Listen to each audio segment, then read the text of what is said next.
Bienvenidos. ¿Quiénes vienen por primera vez? Ah, bueno, un montón. Bien, bien. Funcionó la publicidad de Facebook, de Instagram. Bueno, yo soy Fernando Villar, para los que no me conocen, y para los que me conocen también. Y esto es Conversaciones Transpersonales en el Escenario. Es un nuevo proyecto, es la segunda presentación que hacemos. El mes pasado hicimos el encuentro con la sombra. Y la propuesta es hacer una especie de charla TED, ¿no? Con Dani dijimos, vamos a decirlo así para que se entienda, pero bueno, es un poco pretencioso para mi gusto.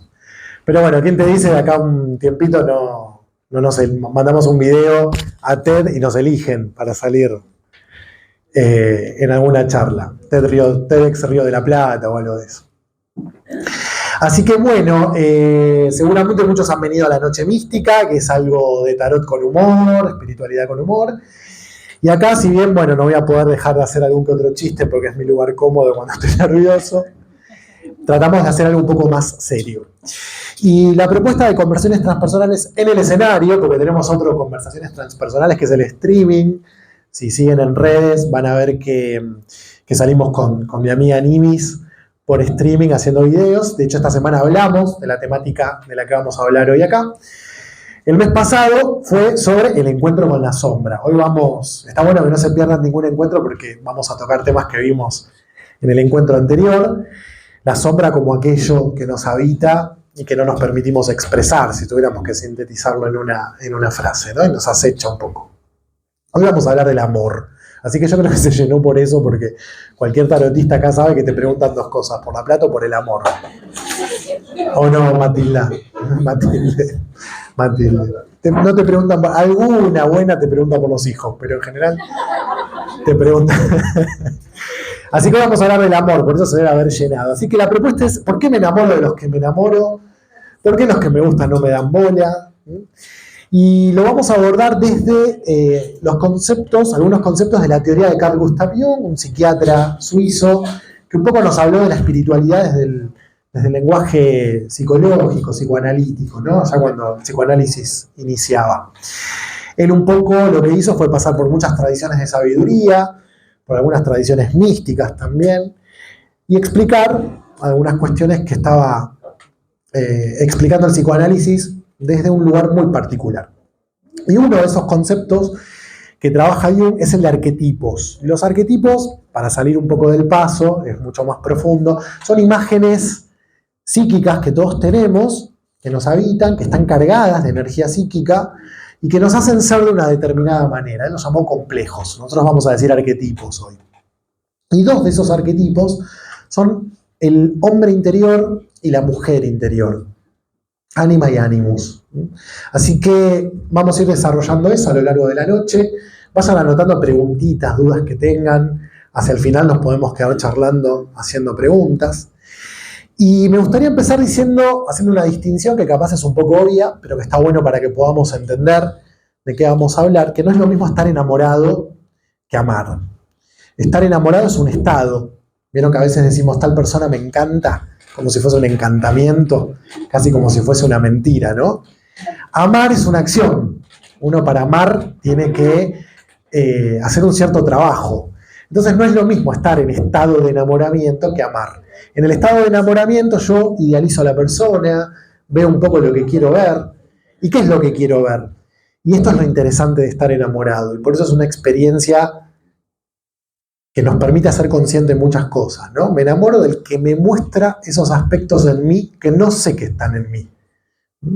Ahora, amar implica ver a la persona tal cual es, ¿no? O un poquito más cerca de lo que es. Y ahí hay que hacer un trabajo, hay que elegir a la persona todos los días, y es otra cosa, ¿no? Entonces me parece que esta distinción puede ser interesante para que entendamos lo que vamos a desarrollar hoy. En esa persona de la que nos enamoramos, de alguna manera proyectamos. Este es un concepto que también es importante que vayamos incorporando, que tiene que ver con si a mí me enamoran las personas que tienen esos aspectos de mí que no sé que están en mí, yo lo que hago es proyectar, ¿no? Como, bueno, acá tenemos mucha tecnología, tenemos una pantalla LED, pero antes había un proyector. Nosotros la imagen la veíamos allá, pero no estaba allá, estaba en el proyector. De hecho, estaba en la compu de Dani. Entonces, La propuesta hoy es que descubran ustedes un poquito o empiecen a ovillar la madeja, ese desorden que tenemos todos en la cabeza, y de a poquito ir ovillando y descubrir qué es lo que tenemos dentro en función de las personas de las que me he ido enamorando, ¿no? Ver qué es lo que proyecto en las personas de las que me enamoro, que es de alguna manera una ilusión.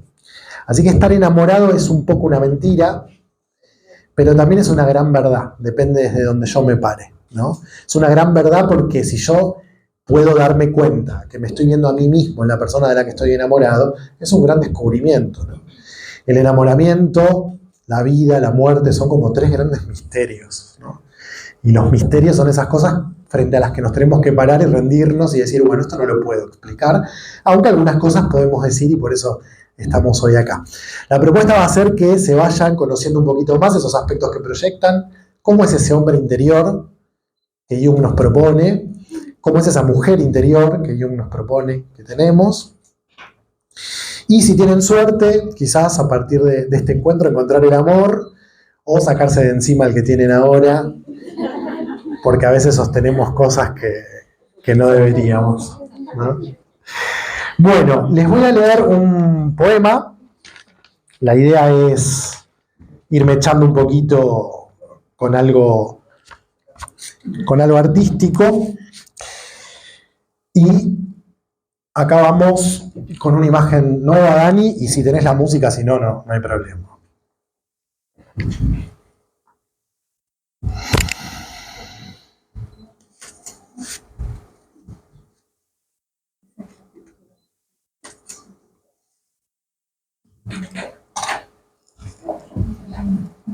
Ahora después hacemos un sorteo. Si alguien sabe quiénes son. ¿No se ve? Ánima y ánimo. Bueno.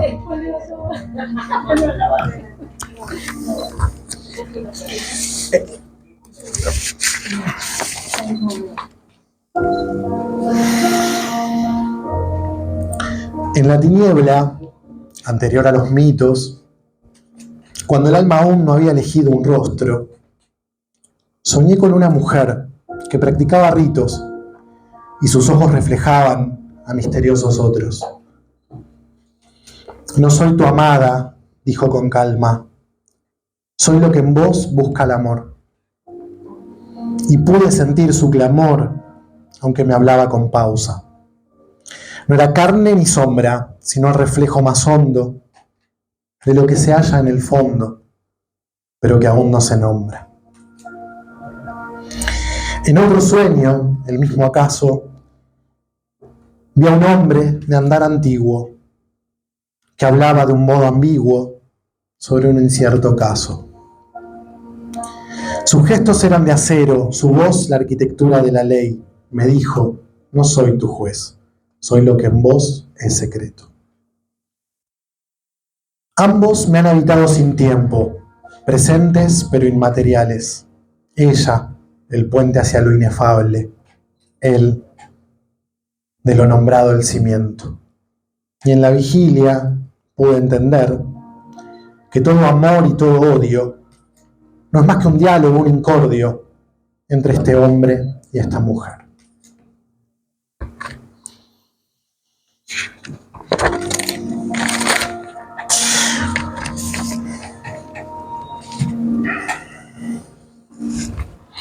Bueno, antes de pasar a la siguiente imagen, ¿alguien sabe quiénes son?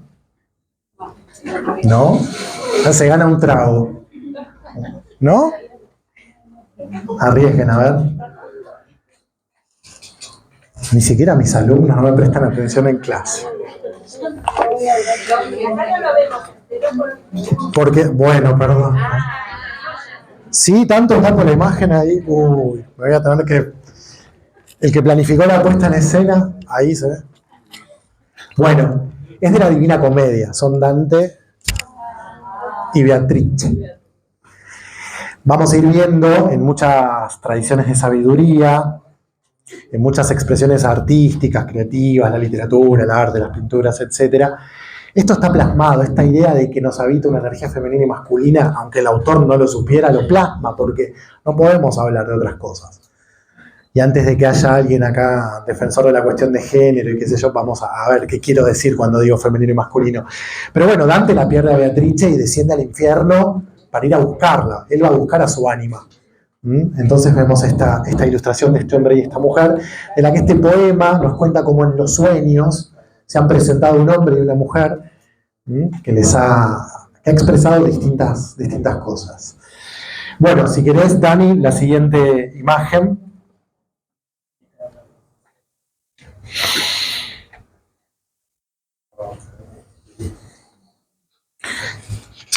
Bueno, como les decía, no es una cuestión de género. Cuando yo trato de hablar de ánima y animus, de hecho los chinos son mucho más vivos que nosotros porque hablan de yin y yang, ¿no? Entonces, algo yin y algo yang, algo femenino, masculino, pero también puede ser algo muy salado o algo muy soso. Lo usan de muchas maneras. Cuando yo hable de femenino y masculino, que voy a tratar de no hacerlo, pero en el lenguaje lo tenemos muy arraigado, estoy hablando de lo femenino arquetípico y de lo masculino arquetípico. Tanto hombres como mujeres tenemos esas dos energías, ¿no? Lo que pasa es que, bueno, venimos de una cierta educación, de una cierta cultura, de un cierto espíritu de época, que hace que tengamos esos conceptos como muy, muy rígidos. Pero bueno, el ser humano ha ido a lo largo de su experiencia como ser humano experimentando a la naturaleza, ha visto la dualidad por sobre todas las cosas, el día y la noche, el frío y el calor, a los animales con distintos sexos, genitalidades. Entonces, una manera que tiene el hombre racional de ordenar la experiencia es dividiéndola en dos opuestos. Esa experiencia, que aparte es no solo de cómo se vive la naturaleza, sino de nuestra propia biología, ver las diferencias biológicas entre el hombre y la mujer. Una analogía que a mí me gusta mucho para pensar lo femenino y lo masculino como energías son el óvulo y el esperma, ¿no? Si uno piensa en el comportamiento del óvulo, que espera, que es receptivo, que se mueve lentamente, que permite o no ser penetrado, son cosas que culturalmente se han asociado a lo femenino, mientras que el esperma se mueve rápidamente, compite, penetra, son cuestiones que se han asociado a lo masculino. El hombre en la cueva, al tener que salir a cazar, accionar, moverse, alejarse, volver, se han asociado esas actitudes con lo masculino, mientras que la mujer que está embarazada, que está en la dulce espera, la palabra espera asociada a lo femenino, que se queda en la cueva, ¿no? Son reduccionismos, evidentemente la mujer también sale a recolectar y se mueve y acciona, y el hombre cuando de pronto está cazando tiene que quedarse quieto, expectante, agazapado, antes de atacar a la presa. ¿Por dónde vamos a encontrar cuestiones femeninas en lo masculino y cuestiones masculinas en lo femenino?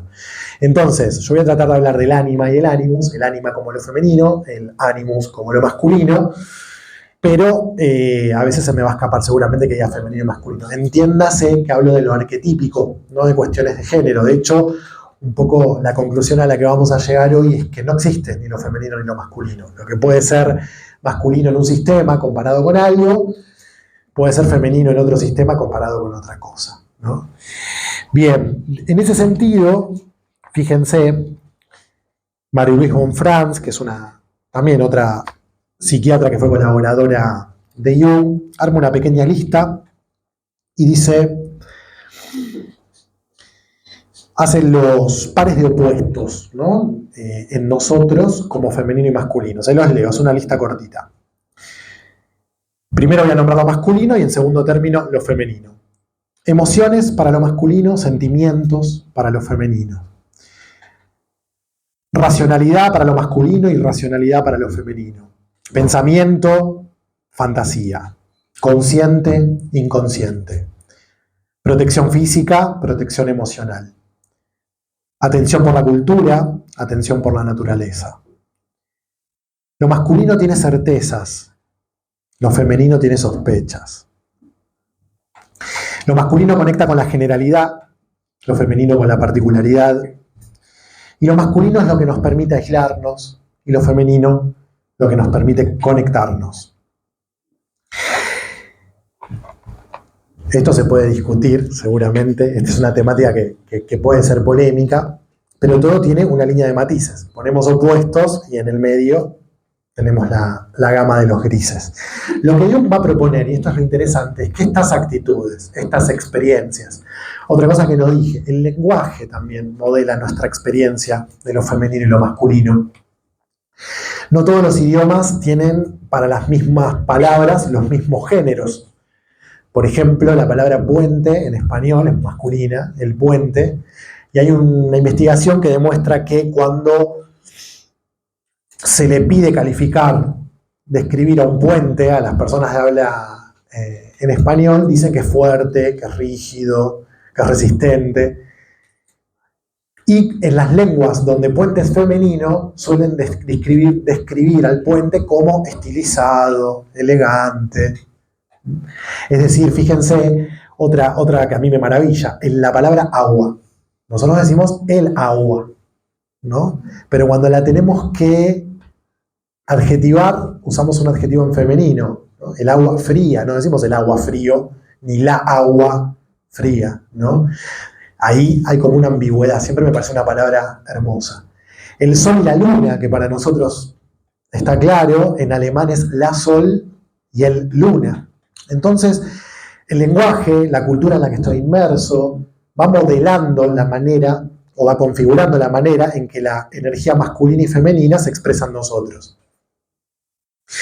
Lo que Jung va a decir de esto, que lo han dicho las tradiciones de sabiduría siempre, es que además hay una imagen psíquica que se corresponde con lo femenino y con lo masculino. Y no está configurada de la misma manera para todos nosotros, porque no todos tenemos las mismas experiencias personales, quizás sí colectivas, por el lenguaje, la religión, la cultura, la forma en que somos criados colectivamente, pero hay experiencias personales que también van modelando esas imágenes. Vamos a ir pasando a la siguiente imagen, Dani.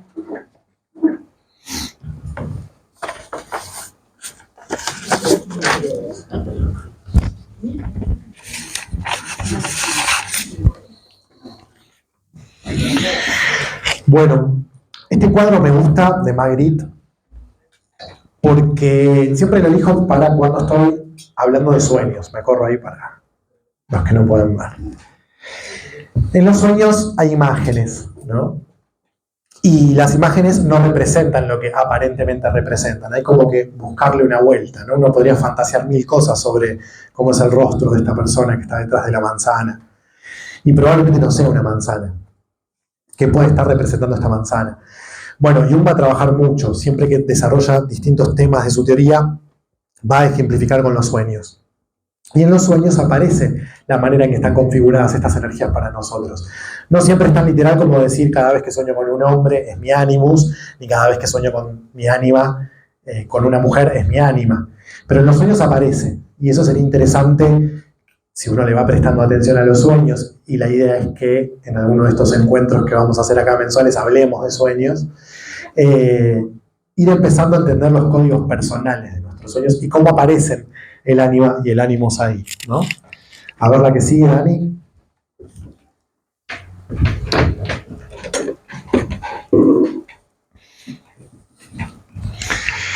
En los cuentos de hadas son increíbles, aparecen representados nuestro ánimo y nuestra ánima, muchas veces en El Príncipe y la Princesa, ¿no?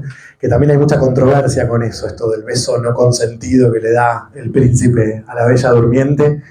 En uno de los primeros cuentos que se ponen por escrito, en realidad el príncipe simplemente se para frente a la princesa y ella despierta, ¿no? Pero bueno, no arpaba tanto para Disney que fuera así, el beso era como más romántico. Acá vemos a Barba Azul, un cuento que les recomiendo que lean, del libro de Clarisa Pingo Lastés, Mujeres que corren con los lobos, Barba Azul. Ella se dedica a un capítulo muy largo a explicar cómo Barba Azul representa un ánimus. Un ánimus es un personaje que ha matado a todas sus esposas hasta que llega la última, que es la que vemos acá. Él está entregando una llave. Bueno, acá quiero hacer un vuelo de pájaros sobre distintas tradiciones de sabiduría. También tengo ganas de hacer un encuentro que tenga que ver con cuentos de hadas. Así que hablaremos de eso, pero él las va matando, ¿no? Muchas veces esta ánima que nos habita, esta mujer que nos habita, este hombre que nos habita, este ánimus, tienen un tipo, muchas veces no, siempre tienen un tipo de relación, ¿no? Y muchas veces es una relación conflictiva, están en desacuerdo. Entonces, estos personajes que aparecen en los cuentos de hadas nos hablan de cómo pueden ser los vínculos entre ánima y animus, y muchas veces en la forma en que termina el cuento nos da una clave sobre cómo resolver esos conflictos interiores. ¿Mm? Bueno, la que sigue, Dani, justo se me fue. A ver qué sigue.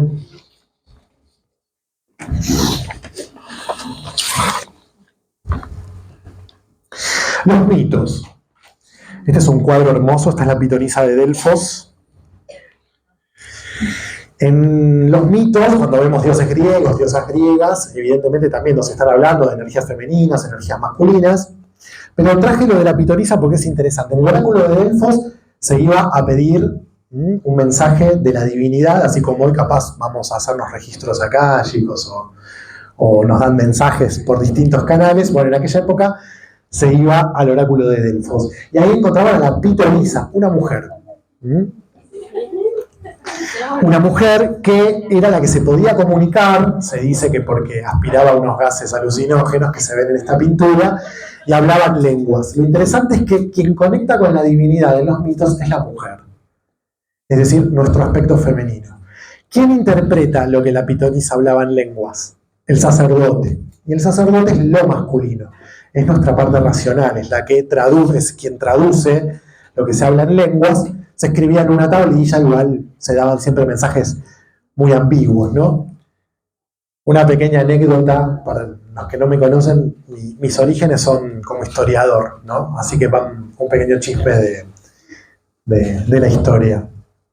Inicialmente se elegía para el oráculo de Delfos alguna joven doncella que cumpliera el rol de pitonisa, ¿no?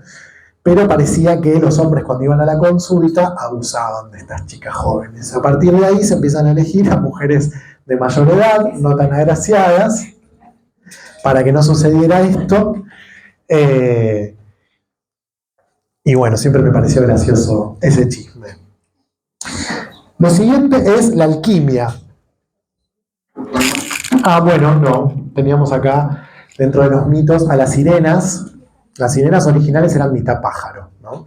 Después aparecen más en la Edad Media como con cola de pez. Y creo que la siguiente imagen ya es la del Kim. Y las brujas, me faltó, bien. Las brujas, como Circe en la mitología también. Nos quedamos con la anterior, Dani. Representan una expresión del ánima. Esto se va a ir volviendo un poco más complejo. Este hombre interior que me habita puede ser luminoso, puede estar en equilibrio, me puede ayudar a ser racional cuando haga falta, a poner límites cuando me haga falta, pero también puede estar en sombra, como Barba Azul, que mata a lo femenino, es decir, puede dominar, estar exacerbado y no permitir que lo femenino se exprese. Y con el ánima o con lo femenino sucede lo mismo. Puede ser un ánima equilibrada, luminosa, que me permite ser sensible cuando es necesario, conectar con el otro cuando es necesario, o puede estar en sombra, y yo puedo ser hipersensible, muy susceptible, muy permeable a lo que le pasa a los demás y no poder poner límites. Un poquito esta charla va a ir avanzando para hablar de cómo hacer para que esta pareja trabaje en equipo, ¿no? Pero una de las expresiones en las tradiciones de sabiduría del ánima en sombra son las sirenas y las brujas, en los cuentos de hadas, en los mitos. ¿Cuál era la característica de las sirenas que aparecen en el mito de la Odisea? Cuando Odiseo vuelve de la guerra de Troya, tiene que evitar la isla de las sirenas porque con su canto atraía a los navegantes y los devoraban. Y las brujas, en esta pintura de Goya que veíamos, lo están atormentando, ¿no?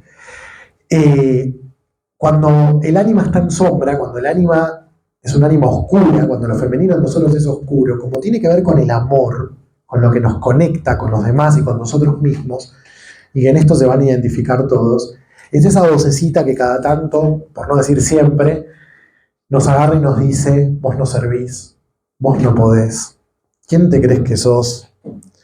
¿Cómo vas a hacer este ciclo con personas transpersonales? No te va a ir a ver nadie, los vas a aburrir.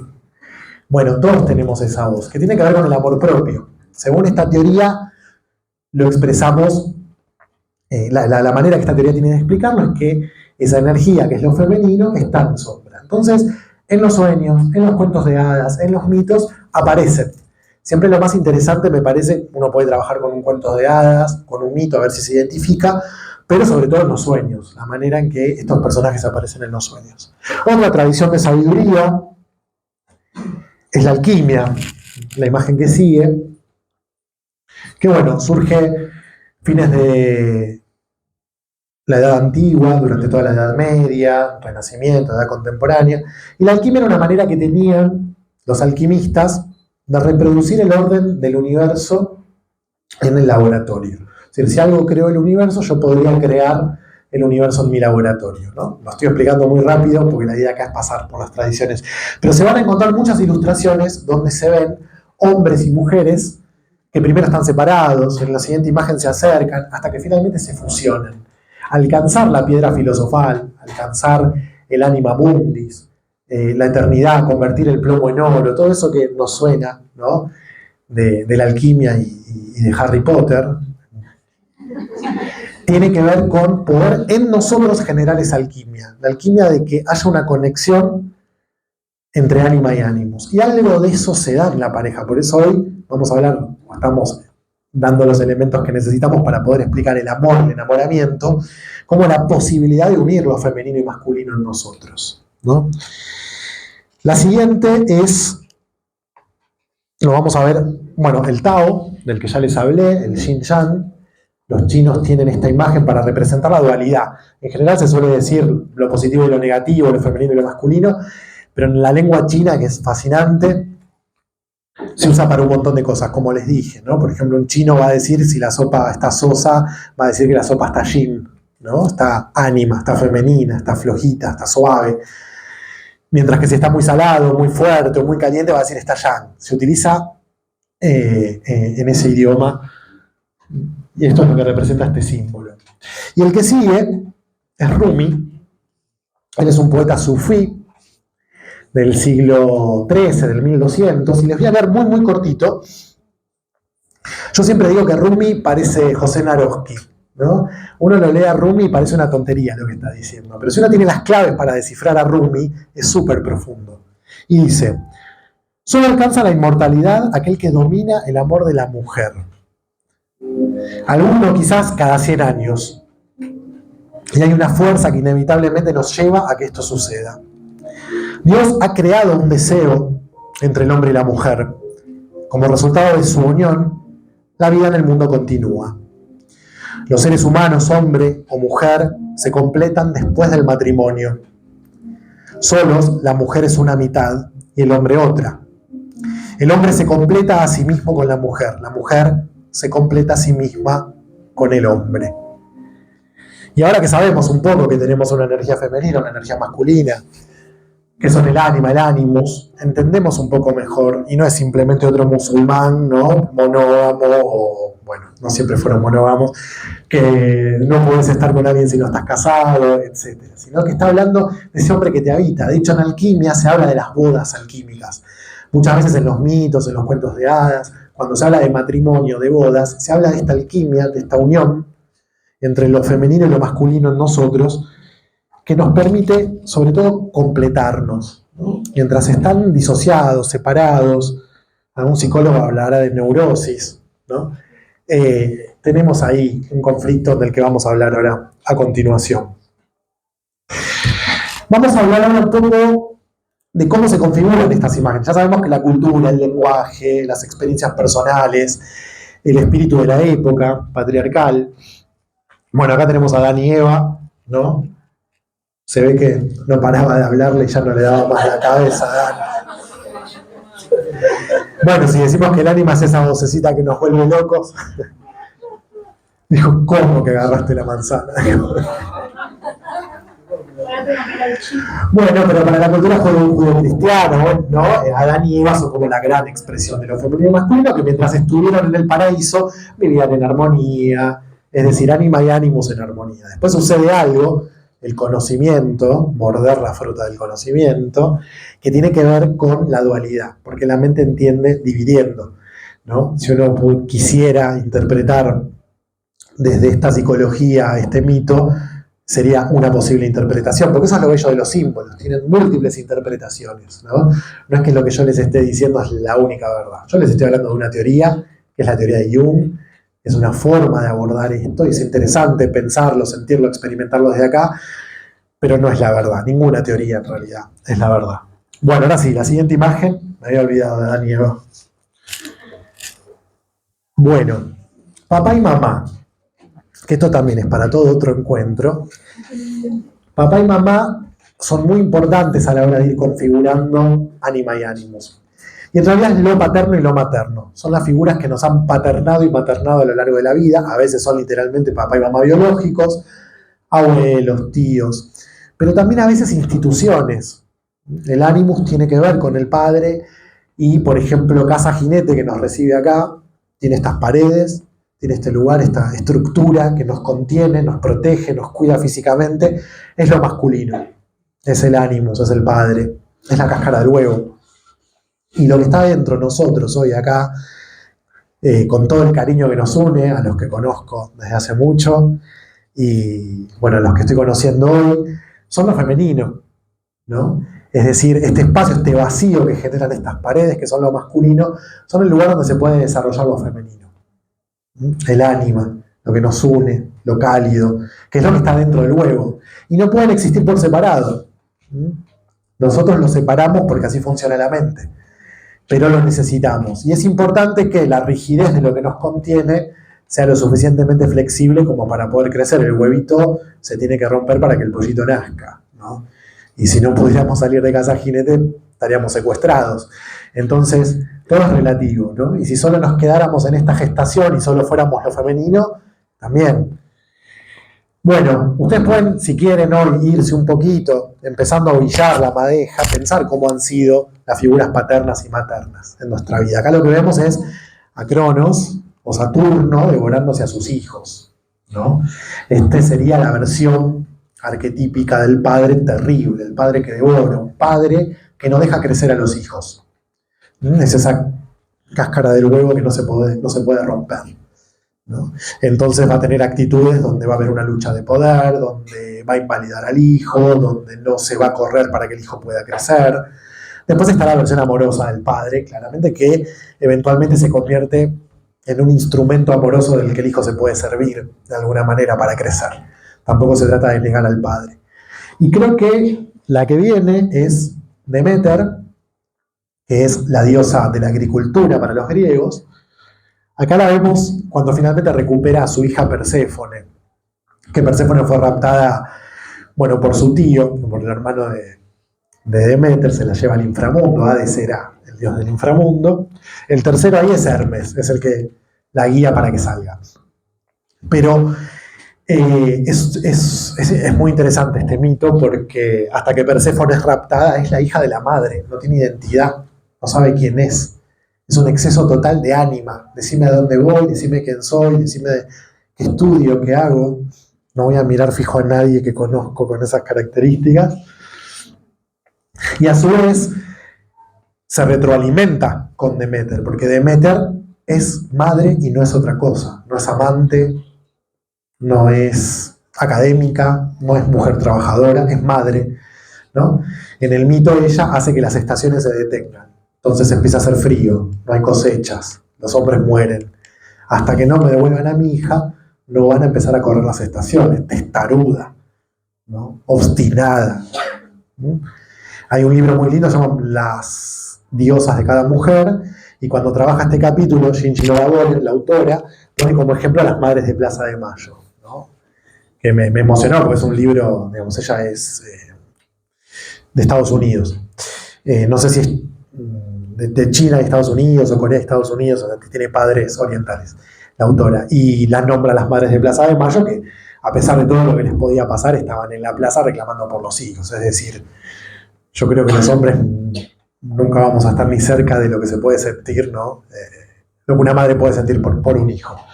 Pero bueno, también son arquetipos, ¿no? Y la forma en que ha sido mi mamá conmigo, si me ha nutrido, ha sido un nido para que yo me pueda nutrir y para que cuando esté listo pueda volar, mi ánima va a ser de una manera. Ahora, si mi madre es una madre que quiere seguir siendo madre y me anula y no me deja crecer y no me permite volar del nido, se va a configurar de otra manera. No hay una receta para esto, cada uno tiene que descubrir en su historia personal cómo esto se ha ido configurando. Bien, así que mamá y papá son importantes. Lo que aprendemos de la cultura, del lenguaje, de la religión, de mamá, de papá, hace que nosotros empecemos a elegir ciertas cosas que queremos reforzar en nuestra personalidad. Y mostramos continuamente eso. Porque aprendemos que de esa manera nos quieren, nos aceptan, ocupamos un lugar en el sistema, y hay otras que no nos permitimos. Hay otras que no solo que no nos las permitimos, sino que las vemos muy subjetivamente como algo súper negativo. De eso hablábamos en el encuentro anterior, cuando hablábamos de la sombra. Así que ahora que sabemos un poquito cómo se va configurando el hombre interior y la mujer interior que nos habita, podemos hablar con la siguiente imagen de la pareja interior, que yo lo tomo de un psicólogo argentino, murió hace poquito, fue el maestro de mi maestra, Norberto Levi, y volvemos acá al cuadro del inicio, a Klim, el beso, esta pareja, ¿no? Que un poco incluso da esta sensación de que él la envuelve y la sostiene a ella, y ella permite ser abrazada y ser sostenida. Entonces hay algo masculino y femenino ahí interesante en esta pintura, que aparte acá no está completa y es un cuadro enorme, pero algún día verlo en persona debe ser impresionante. Bueno, esta pareja interior que nos proponen, Norberto Levi no es el único, pero Norberto Levi lo que hizo fue proponernos una visualización muy, muy interesante. Algunos que están acá la han hecho. Acto seguido, como les decía al principio, han encontrado el amor o se han separado, así que se las recomiendo a todos. Y de hecho la propuesta es que ahora en junio pongamos una fecha para hacer un taller acá en Casa Jinete de la pareja interior, así que después les contaré si alguien quiere venir a hacer la visualización.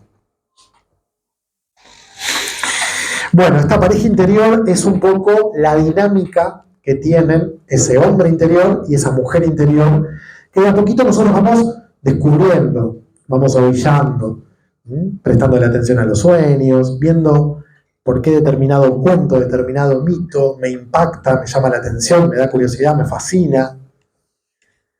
Quizás ahora no se leen tantos mitos y tantos cuentos, pero a veces en una serie de Netflix o en alguna película me conmuevo mucho más de lo que me parece. Digo, ¿por qué me tocó tanto? ¿O por qué me quedé pensando en esta película, en esta escena, en este actor, en este personaje de una manera tan fuerte? Bueno, por muchos motivos, pero uno puede ser porque toca, de alguna manera, estos arquetipos, estas energía que nos habita. Es como si fuese para Jung un coágulo de energía. Nosotros tenemos energía psíquica que de pronto se coagula en algún lugar, ¿no? Y para Jung tienen cierta autonomía. Cuanto menos consciente soy de mi ánima y de mi animus, de estas energías, de esta cualidad energética que nos habita, más autónomas son, ¿no? Esto sería como ir muy profundo, pero si ustedes alguna vez se vieron en una situación haciendo o diciendo algo y después se desconocieron, bueno, según esta teoría es porque uno está tomado por ese complejo, por ese arquetipo, ¿no? Entonces hay muchas variedades, porque vamos a hablar de la madre buena, la madre mala, el buscador, el sabio, etc. Pero cualquiera de esos arquetipos, si uno los va rastreando, llegan hasta acá, hasta lo femenino y lo masculino, ¿no? Y les voy a dar algunos ejemplos de qué pasa con las dinámicas de estas parejas interiores, ¿no? Vemos la siguiente imagen, ¿no? Esta sí saben quién es, ¿no? No es Beatrice, Marilyn Monroe. Bueno, ella aparece en un momento histórico donde la televisión se vuelve masiva. Es la primera mujer en la historia que se vuelve objeto de deseo de toda la humanidad. Es el ideal, el estereotipo, que no es lo mismo que el arquetipo, que el estereotipo de la mujer sensual. Y bueno, ha sido interpretada por Marie-Louise von Franz, por Jung. ¿Qué pasó con ella? Que aparte todos sabemos que pobre tuvo un final trágico.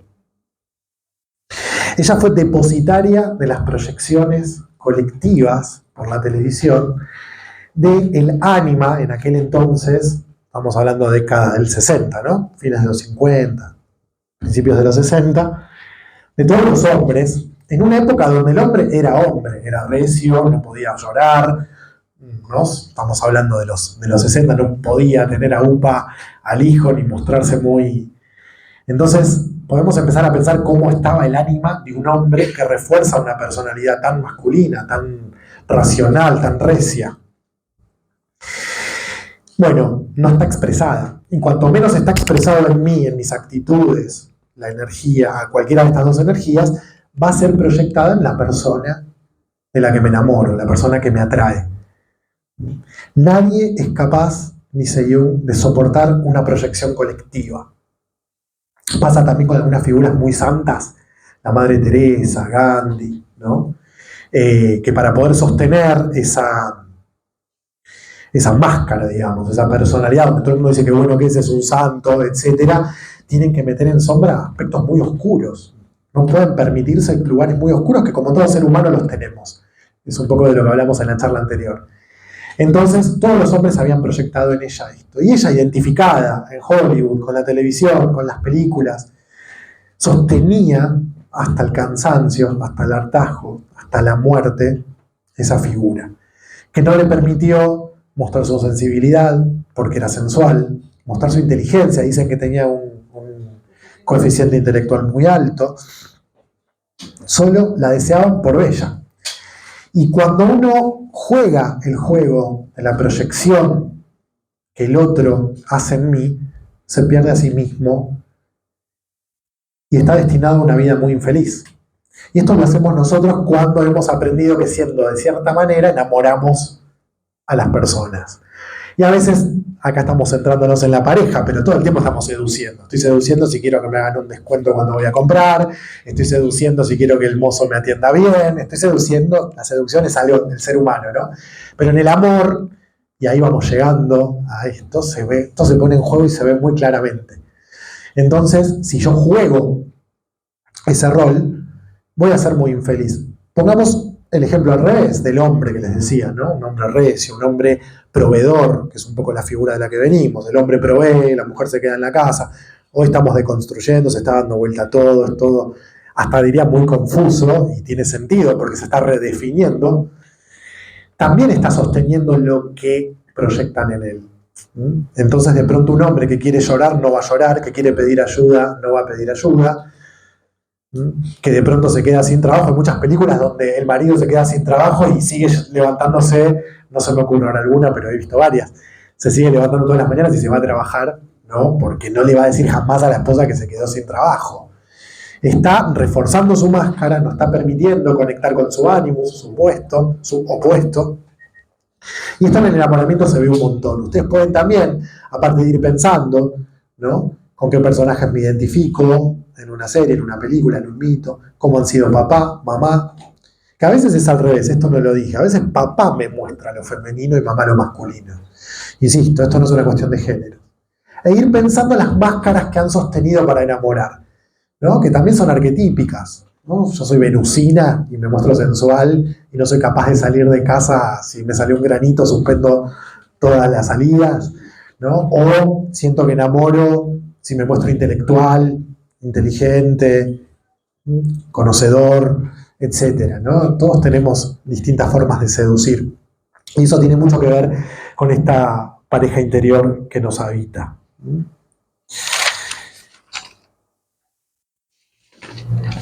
Bueno, vamos con la siguiente, Dani. Bueno, este es un cuadro que me parece que ilustra a la perfección. Me corro. También de Magritte, del mismo autor de El hombre con la manzana del hombre, el hijo del hombre se llama, el de la manzana. Y no sabemos de quién nos enamoramos, ¿no? Se llama Los amantes este cuadro. Porque es un juego de proyecciones. Yo le estoy mostrando aquello que creo que lo va a seducir y él está haciendo lo mismo, ella está haciendo lo mismo.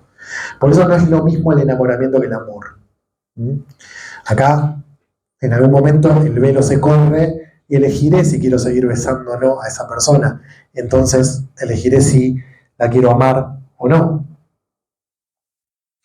Y es interesante porque eso que me enamora, incluso aunque se vuelva amor, voy a poner un ejemplo. Me enamoro de esta persona porque es introvertida, seria, medita antes de tomar decisiones. Cuando toma decisiones acierta, ¿no? Y no vas a poder mover a esta persona de ese lugar. Eso me enamora, y probablemente porque yo soy un tiro al aire, caótico, más espontáneo, no pienso nada, primero hago, después pienso.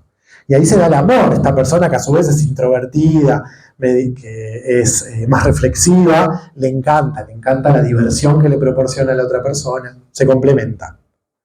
Uno está viendo en el otro, y vayan pensándose ustedes qué han visto en las parejas que han tenido, pueden empezar a hacer una lista con cualidades, positivas y negativas si quieren, aunque eso siempre es relativo. Y estas personas empiezan a salir, ¿no? El introvertido que se enamora de la extrovertida. Y van pasando unos 6, 7 meses y uno vuelve a charlar con esta pareja y de pronto la persona te dice, no, nunca hace nada, nunca decide, se toma su tiempo para todo, tengo que resolver yo, quiero un hombre que resuelva, no podemos salir a ningún lado porque no quiere ver gente, se quiere quedar encerrado. Todo lo que te enamoró es lo que odias de esa persona. No, ella era re divertida, pero no, es re caótico. Un día me dice una cosa, otro día hacemos otra, no nos podemos quedar en casa un fin de semana porque ella si no sale siente que perdió el tiempo. Y ahí aparece el amor, te elijo o no te elijo, ¿no? Con eso. Acá muchos se están riendo, se estarán dando cuenta que eso se pone en juego, ¿no? Cuanto más consciente soy de que estoy proyectando, que el otro es una pantalla en la que proyecto y puedo introyectar, esa palabrita sería como traer de vuelta aquello que está en mí, me quedo con otra persona por los motivos que sean. Eso es como para otra charla, ¿no? O sea, sería como sostener el amor en todo caso. Pero ahí lo importante sería ver, bueno, ¿por qué me enamoro de los que me enamoro? Que era el nombre de la charla. Y miren lo que dice al respecto Marie-Louise von Franz. Al amar, te pones a vos mismo sobre el tapete. Se detiene el juego de poder y el tratar de dominar o conquistar a la otra persona. Si logras realmente amar a la otra persona, si realmente los dos se relacionan íntimamente, suceden a continuación todo tipo de milagros.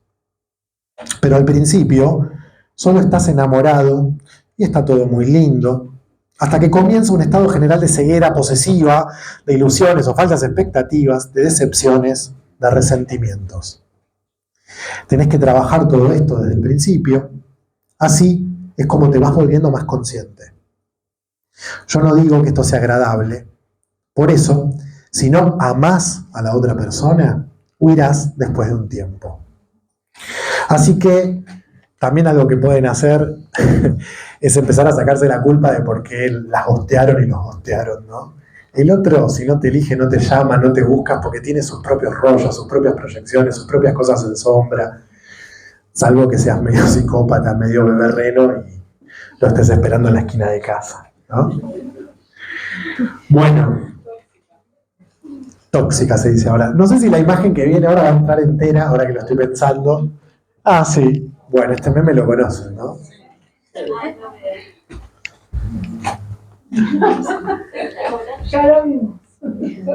¿Con cuál se identifican? ¿Quiénes son las de rojo? A ver, levanten la mano los de rojo.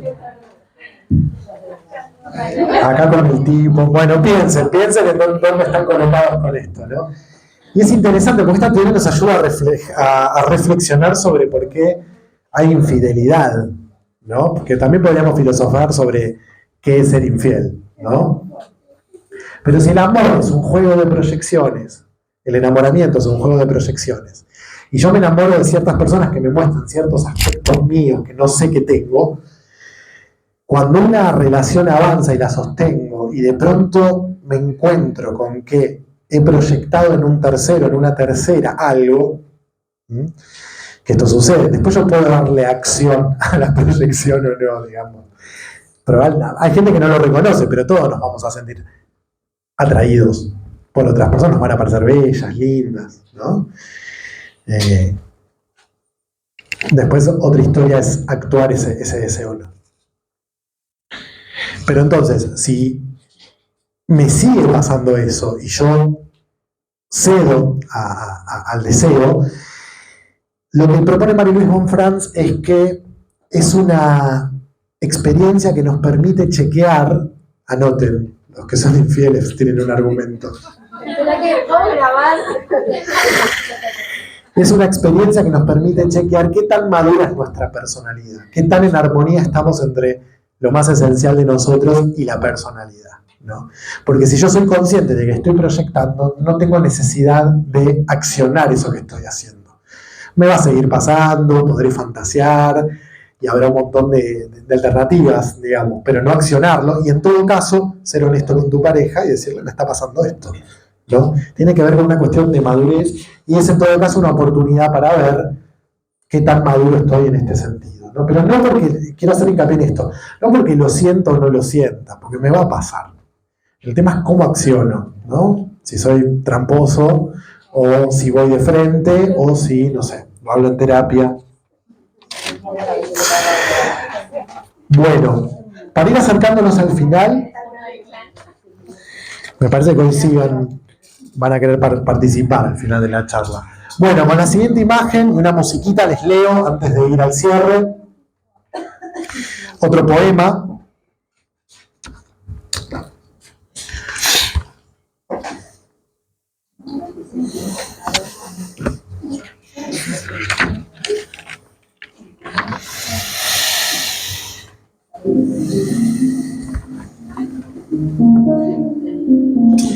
No elegimos a quién amar.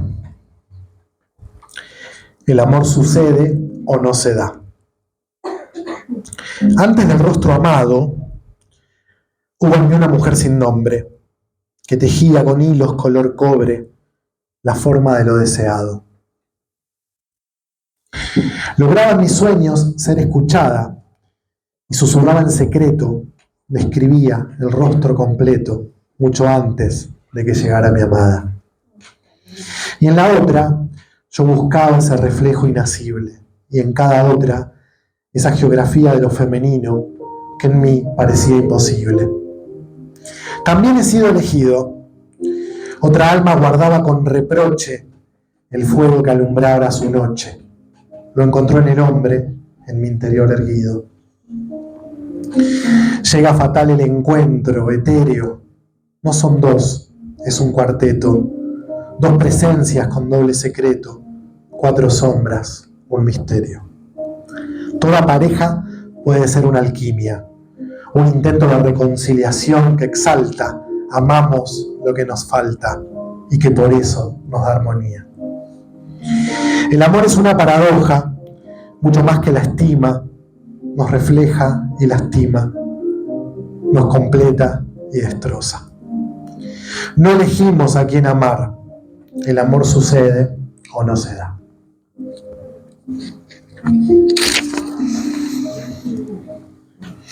Bueno, acercándonos un poquito hacia el cierre y después nos vamos a quedar charlando. Esto tiene que ver con un concepto que podríamos llamar realidad psíquica. Una cosa es lo que experimentamos objetivamente en el mundo de los objetos, fenomenológicamente en el mundo de los fenómenos, y otra cosa es cómo yo decodifico la realidad, lo que me pasa, que tiene que ver con cómo está configurado nuestro psiquismo y que para Jung tiene que ver con el mundo arquetípico, y hoy nos toca hablar del ánima y el ánimus, de la relación que esta pareja tiene. Nada de lo que experimentamos afuera deja de tener su correspondencia con el mundo interior, ¿no? En esto coinciden todas las tradiciones de sabiduría que de forma poética nos han hablado de esto. La frase más famosa es la del Kybalión y el hermetismo, como es adentro, es afuera. El otro día un poco en broma decíamos con mi amiga, bueno, si yo te digo, che, vos sos un boludo, y yo me río, y quizás la otra persona que está mirando, che, le dijo boludo. ¿Cómo le va a decir boludo? Bueno, no todos decodificamos lo que objetivamente está pasando de la misma manera. Entonces empezar a configurar o a entender, a ovillar, a prestar atención a los sueños, a ir imaginando, visualizando cómo son nuestra ánima y nuestra ánimus y la relación que tiene esa pareja, nos ayuda a no engancharnos con aquellas cosas que en realidad son decodificaciones nuestras, ¿no? Muchos conflictos, les aseguro que teniendo consciente esto se desactivan enseguida. Se trata de jugar, me parece a mí, de permitirse jugar, de ver si después de haber escuchado esto se permiten salir con una persona distinta, sin pretensiones. A ver, mira, jamás me hubiese fijado en esta persona porque es demasiado loca, demasiado distendida, demasiado, no sé, irresponsable. Hacerlo como un juego, permitirse experimentar. Me parece que pueden ser maneras de empezar a ser consciente de esto. Y voy a hablar 2 fragmentos ahora para cerrar, para después quedarnos charlando con la siguiente imagen. Dani. Son cortitos. Uno es de Machado y el otro es de Borges. Y bueno, la elegí a Frida. Ahora que me doy cuenta, Frida tenía ascendente en Leo, para los astrólogos. Y tenés que tomar la pastilla, abuela. Dije ascendente en Leo y tenía que sonar la alarma. Me tenían que robar el protagonismo. Ella tiene ascendente en Leo y Marilyn también. Leo es una energía que tiene que ser vista. Que es vista, quiera o no quiera, digamos. Y en el ascendente no le queda más remedio que ser vista. Bueno, Frida tenía también ascendente en Leo. Y no sé si conocen un poco su historia, enamorada de... Ay, se me fue el nombre, quién sabe. De Diego Rivera. De Diego. Bueno, eso con muchos dolores físicos, bueno, toda una cuestión. Pero me parece que esta imagen ilustra este pedacito de este poema de Machado que siempre me gustó. En el corazón tenía la espina de una pasión. Logré arrancármela un día, ya no siento el corazón. Y el infaltable Borges, que este es uno de sus poemas más conocidos, también les voy a leer un pedacito al final.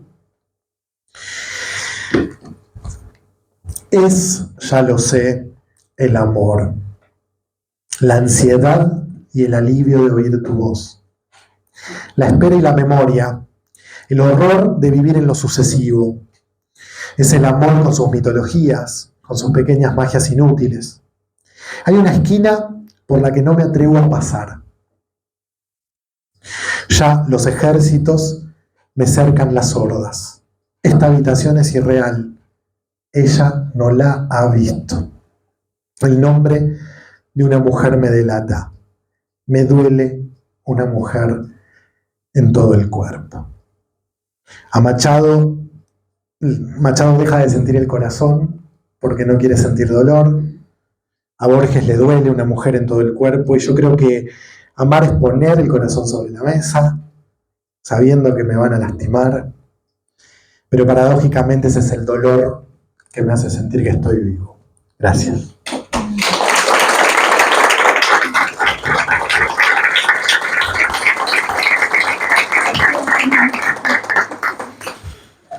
Bueno, esperen que tomo un poco de agua. ¿Qué hora es? ¿Que subí sin el celu? 11:17.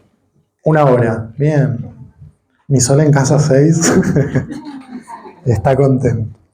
Bueno, ahora la idea